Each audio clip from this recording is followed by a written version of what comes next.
big difference between the credit score that we use for mortgages and the credit score that you would see on Credit Karma has to do with collection accounts.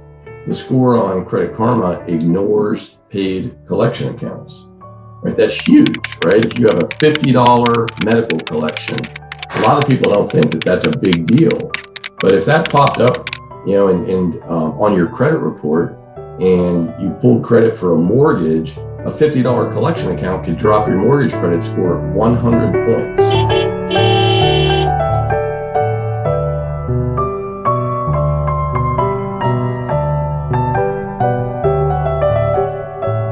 Now, if you go and pay that medical collection and it's now zero balance, Credit Karma would ignore it and you would be, in the 700s. Whereas on the mortgage score, we still count it against you.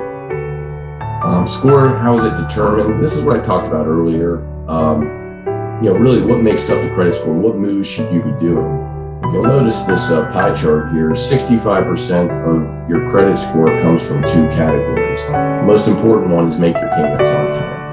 Right? Always make your payments on time. If you have a minimum payment, if it's $20, $50, whatever the case may be, please pay that on time before the due date. It's great if you could pay more on an account or pay the entire balance off every month, but always make sure you pay at least the minimum payment on time several days before the due date.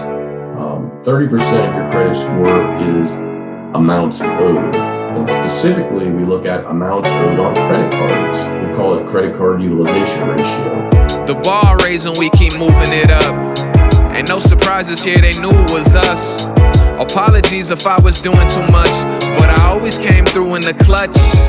I got faith restored, why you pushing the brakes? I ain't full of myself, boy, I'm full of mistakes. I came from humble and roots, I'm here to stand and deliver. Had no one gassing me up, except the man in the mirror. So we add up your credit limit on every credit card you have, and then we look at the balance you're carrying on every credit card, and then we come up with a percentage. The higher that percentage, the lower your credit score.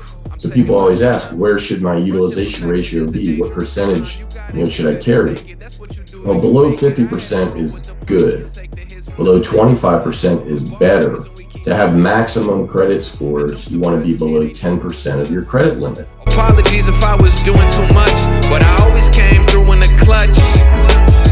An off game don't mean I'm losing my touch. And no excuses, I ain't using a crutch.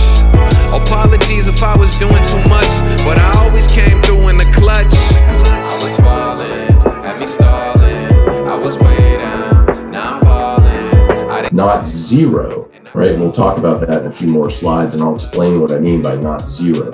Then you'll see the remaining 35% of your credit score comes from some smaller things, length of credit history, new credit, types of credit, right? So you'll notice inquiries are not included there.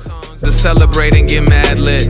Once upon a time in Hollywood, I'm like Brad Pitt. My homies say I live a life, yeah, just a tad bit. Learning how to move in this rap shit. Right, we didn't show inquiries as a big hit to your credit score. And that can fall into the new credit category, right? Because if you do open new credit, there's going to be an inquiry.